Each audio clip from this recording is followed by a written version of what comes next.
성경에서 부흥이라고 하는 단어는 이 하박국서에 유일하게 언급이 되어 있습니다. 우리가 인터넷 성경에 들어가서 검색어를 부흥이라고 치잖아요. 그러면 하박국서 3장 2절이 나옵니다.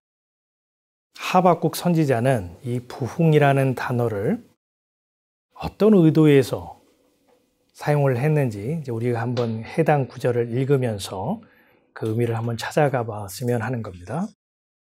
여호와여, 내가 주께 대한 소문을 듣고 놀랐나이다.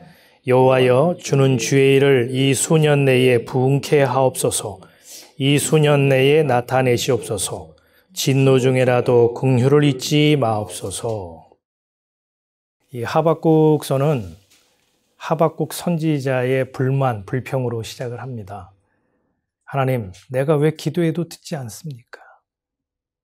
하나님, 지금 상황이 굉장히 어려운데 왜 나를 구원치 않습니까? 하나님 거기 계신 거 맞습니까? 이렇게 이제 시작을 하죠. 당시 그 유대의 내부 사정이 혼란하고 혼탁했습니다. 율법이 해이하고 악이 성하고 공의가 실정되고 악인이 득세해서 의인을 악인들이 핍박하는 그런 상황. 그런데도 하나님께서는 바로바로 그 권선징악을 통해서 정의를 세우시지 않는 그런 하나님의 태도를 보면서 선지자는 하나님 이게 뭡니까? 이렇게 항변을 하죠. 또 유다의 외부적인 상황도 위기였어요. 이방 바벨론이 힘으로 유다를 집어삼키려고 하는 그런 절체절명의 위기에 나라가 처해 있었거든요. 그래서 구원하소서, 하나님 여호와여 구원하소서 부르짖어도 하나님은 당신의 백성들에 대해서 아무런 조치를 취하지 않고 그저 방관하고 있는 그런 하나님의 태도로 보였기에 선지자는 거기에 대해서 불만을 토로했습니다. 이 같은 선지자의 그 불평에 대해서 이제 하나님이 말씀을 하고 나오시죠. 미안하다. 내가 너무 무관심했구나. 내가 너희들의 이렇게 내부 상황이 어렵고 외부적으로도 바람 앞에 등불 같은 나라의 위기 속에 있음에도 내가 너희들의 기도를 듣지 않고 너희들의 구원하는 그 부르짐에 대해서 내가 무관심했던 나의 무심함을 용서해다오 라고 나오신 것이 아니고 사람들로서는 참 이해하기 어려운 반응을 보이고 나타나신다는 거예요. 그게 뭐냐면 하나님이 유다 백성들에게 너희를 내가 내 백성 삼아서 제사를, 율법을, 성전을 줬는데 하나님이 이것을 주신 취지는 온데간데 없이 사라져버리고 율법 좀 잘 지킨다. 제물 좀 잘 바친다. 성전 가서 열심히 성전 떠받든다. 그러면 나는 의로운 사람으로서 하나님으로부터 하늘 문을 열어 복을 받기에 합당한 사람이지 라고 생각을 하고 있고 율법을 제대로 못 지키고 지키고 싶었으나 지킬 수 없는 상황 속에서 범하게 되면 너 죄인이야. 너 벌 받아. 너 저주 받을 거야. 이 율법을 그런 용도로 써먹고 있다는 거예요. 하나님께서 이런 제사, 율법, 성전을 주신 것은 율법을 줘도 지킬 수 없는 존재임을 깨닫게 하기 위해서 주셨고 반복적인 희생 제사를 드리게 하신 것은 희생 제물, 대속물이 없으면 구원 얻을 수 없는, 용서받을 수 없는 존재라는 것을 확인케 하기 위해서 주셨고 성전이라고 하는 것은 하나님과 은혜의 관계 속에 살아가는 존재임을 확인케 하기 위해서 주셨음에도 사람들은 하나님이 원래 의도하신 취지와는 다르게 써먹고 있더라. 뿐만 아니라 내가 하나님을 위해서 존재하는 것이 아니고 나를 위해서 하나님은 존재해야 한다라고 생각하는 그 생각 주머니,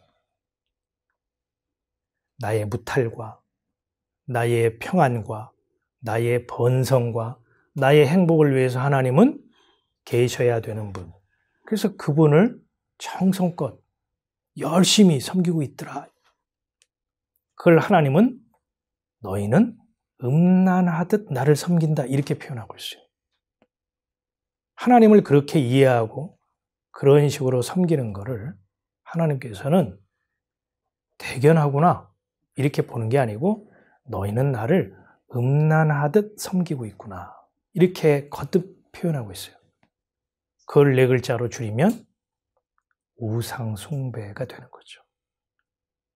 나의 원하고 바라고 기대하는 것을 얻어내기 위해 하나님이라는 신을 대상으로 지극정성으로 빌고 갖다 바치고 하는 것을 골로새서에서는 탐욕이라고 얘기하고, 탐욕은 곧 우상숭배다라고 말하는 거죠.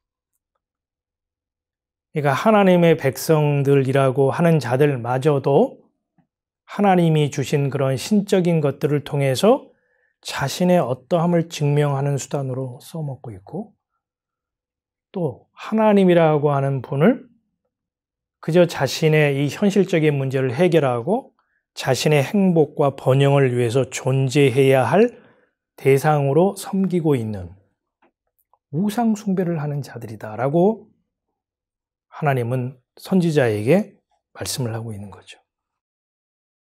이런 얘기를 유다 백성들이 들었을 때 이 하나님의 말씀을 그 백성들이 옳습니다. 그렇군요. 그러면서 마음을 찢고 회개를 했을까요? 구약 성경 보면 하나님이 지적하고 권면하고 훈계해도 유다 백성들은 우리가 언제 그런 일을 했다고 그러세요, 하나님? 하나님 참나 오해하시는 거예요. 내가 하나님을 위해서 얼마나 지극정성으로 떠받들고 양 갖다 바치고 소 갖다 바치고 때 되고 절기 되면은 빈손 들고 안 가고, 하나님이라는 이름만 들어도 우리는 경외심을 가지고 벌벌벌 떨면서 그 이름 함부로 안 부르고 그랬는데 하나님 무슨 말씀을 그렇게 섭하게 하십니까? 이렇게 반응을 보였다는 거예요. 네, 하나님은 앞서 얘기했던 하나님에 대한 그런 태도, 그것이 바로 하나님의 진노의 대상이요 심판이다 라고 해서 이방 바벨론을 징계의 회초리로 사용해서 이스라엘을, 유다를 심판하시겠다 이렇게 말씀을 하고 있습니다. 그럼 이방 바벨론은 어떤가? 1장 11절에 보니까 그들은 자기 힘을 신으로 믿고 살아가는 자들이다 라고 꼬집고 있죠. 이 사람들은 내 주먹을 믿어, 내 돈을 믿고, 내 권력을 믿고, 내 학벌을 믿어, 내 스펙을 믿어. 그게 신이야. 그런 그 생각으로 충만하게 살아가고 있는 존재들이 바벨론이라는 거예요. 바벨론은 실제로 있었던 나라이기도 하고 성경에서는 세상 나라를 대표하는 나라 중에 하나로서 바벨론을 말하죠. 이 세상은 뭐다? 자기 힘을 신으로 믿고 살아가는 존재들이다. 성경은 지금 그거를 꼬집고 있죠. 지적하고 있어요. 그런 바벨론도 마침내 하나님의 심판의 대상이다. 하나님이 그렇게 말씀하고 있죠. 그러니까 하나님을 믿는다고 하는 자들이나 내 주목을 믿고 살아 라고 하는 자들이나 하나님의 심판 아래에 있는 진노의 대상이다 라고 하는 것이 하나님의 말씀이에요. 그런데 거기서 끝나는 게 아니에요. 하나님은요, 참 이상한 분이에요. 병 주고 약 주시는 분이죠. 뭐라고 말씀하시느냐? 우리가 아주 잘 알고 있는 말씀이죠. 의인은 믿음으로 말미암아 살리라. 하나님을 믿는다고 하는 너희나 힘을 신으로 믿고 살아가는 이방, 바벨론이나 다 심판의 대상이야. 그러나 의인이라고 칭함을 받는 자는 믿음으로 말미암아 살리라. 아니, 심판을 하실 때는 언제고 심판 중에 또 구원하시겠다, 살리시겠다라고 하는 것은 뭐예요? 뭐 병 주고 약 주는 겁니까? 여러분, 우리 살아가면서요, 병 주고 약 주는데 아주 능숙한 사람이 있죠. 누굽니까? 병 주고 약 주는데 이력이 붙어 있는, 아니 그렇게 되먹은 사람이 있어요. 그 부류의 사람이 있다고요. 아버지입니다. 아버지는 병 주고 약 주는 분이죠. 자기 자식들을 훈계하십니다. 권면하십니다. 책망하십니다. 그래도 말을 듣지 않으면 회초리를 드십니다. 피가 나게 때리죠. 죽으라고 때리는 겁니까? 죽이려고 때리나요?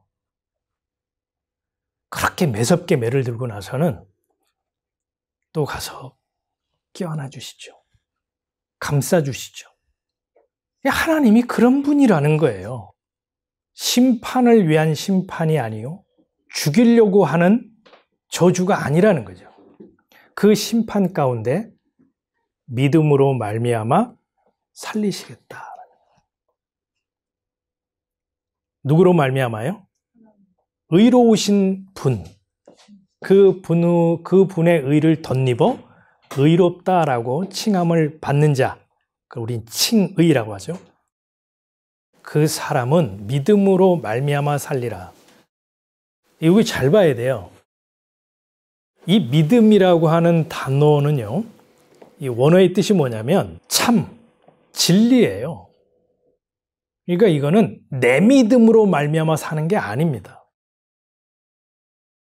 의롭다고 인정함을 받는 자는 내 믿음을 키워서, 내 믿음을 강하게 해서, 내 믿음을 확장해서 구원 얻을 만한 믿음까지 마일리지를 쌓아서 살리라. 이렇게 되면 그건 믿음이 아닌 겁니다. 그래서 믿음은 참, 진리를 말해요. 우리가 그동안 계속해서 배웠듯이 참, 진리라고 하는 것은 거짓과 반대되는 의미의 단어로서 사람의 행위와 구분되는 하나님의 은혜를 진리라고 하는 것이죠. 예수 그리스도의 의를 덧입어 의롭다 인정함을 받는 자는 예수 그리스도의 대속의 은혜를 입어 죽었던 영이, 하나님과 끊어졌던 관계가 다시 복원되고 재생하고 연합하리라, 이런 의미죠. 자, 그렇다면 하박국이 사용한 이 부흥이란 단어의 의미는 무엇이겠습니까? 유다 백성들이 성전에 많이 모여서 교인들이 많이 늘어나는 숫자적인 부흥을 말하는 것일까요? 사람들이 교회로 많이 몰려와서 헌금 많이 하고 봉사 많이 해서 교회, 이 성전 건물의 사이즈를 더 확장하고 더 크게 하는 것, 그게 부흥일까요? 생각을 해보세요. 유다 백성들은 태어나면서부터 다 하나님의 백성이라고 생각하고 때가 되면 안식이라 해서 생업을 중단하고 하나님을 섬겼던 사람들이에요. 뭘 전도해서 성전으로 데려올 사람이 뭐가 있겠습니까? 또 하나님이 예루살렘 성전 다 당신의 종들을 통해서 세우게 하셨는데 뭘 더 높이고 뭘 더 넓히고 하겠어요. 그러니까 하박국이 말하는 부흥이라고 하는 것은 우리가 눈에 보이는 외형적인 성장이나 확장을 말하는 것이 아닌 것이죠. 또 이스라엘 나라가 바벨론의 위기로부터 구출함을 받아 회복되는 그런 부흥도 말하는 게 아니겠죠. 권선징악이 바로바로 시행이 돼서 공의와 정의가 바로 서는 그 재건의 부흥을 말하는 것도 아닙니다. 하박국이 말하는 부흥의 진정한 의미는 무엇이겠어요? 심판 가운데 있는 자들이 살려주는 영으로 말미암아 새 생명을 선물로 얻게 되는 구원, 주님의 일, 그걸 하박국은 부흥이라는 두 글자로 표현을 한 것입니다. 그래서 이 부흥이라는 단어의 뜻이 뭐냐면요, 살려주다, 생명을 주다, 소생케 하다, 구원하답니다. 자, 그러면 살게 하고 생명을 주고 구원하시는 그 살려주는 영, 누구일까요? 성경에 첫사람 아담은 산 존재가 되었다라고 쓰여 있으나 마지막 아담인 그리스도는 생명을 주시는 영이 되셨습니다. 그러니까 이 하박국 선지자는요, 살려주는 영인 그리스도, 그분으로 인해서 죽었던 영이 하나님과 관계가 단절되었던 영적 사망 가운데 있는 자가 새 생명을 선물로 얻어 구원에 이르는 것, 이것을 하박국은 부흥이라고 표현을 한 것이죠. 목사님, 하박국 3장 말미에 가보면 우리들이 잘 알고 있는 또 구절이 나오는데 이 구절은 우리는 어떻게 이해를 해야 할까요? 비록 무화과나무가 소송치 못하며 포도나무에 열매가 없으며 감람나무에 소출이 없으며 밭에 식물이 없으며 우리의 양이 없으며 외양간에 소가 없을지라도 나는 여호와를 인하여 즐거워하며 나의 구원의 하나님을 인하여 기뻐하리로다. 직장 잘려, 신분 해결 안 돼, 은행에 잔고는 없어.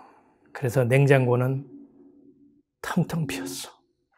그래도 여호와로 인하여 감사하며 기뻐 뛰며 할렐루야 찬양하리로다. 지금 그런 얘기를 하고 있는 걸까요?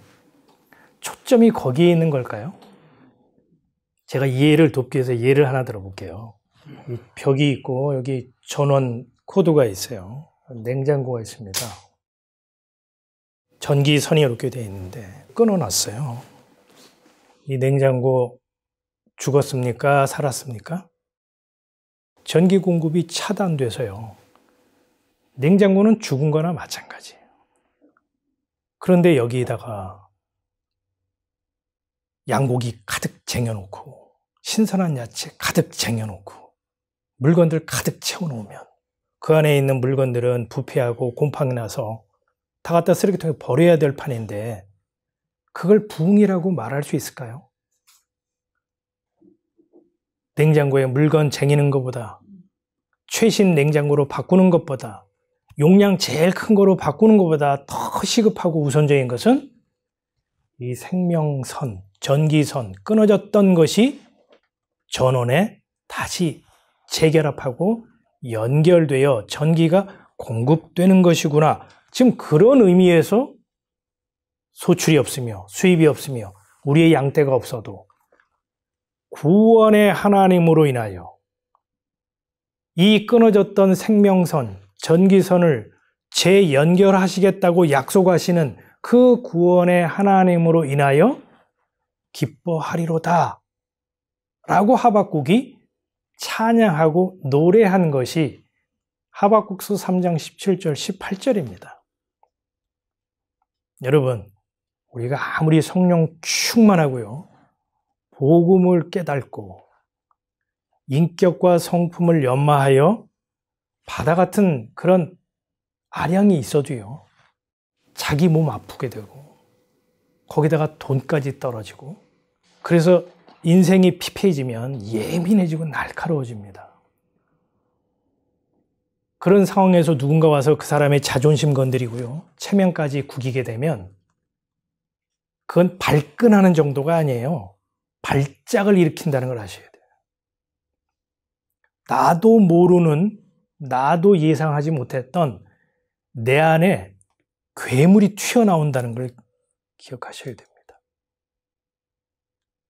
수입이 없고 소출이 없고 열매가 없고 양이 필요 없는 그런 존재가 되려면요, 이 세상을 떠나야 하고요, 이 육신의 몸을 벗어야 합니다.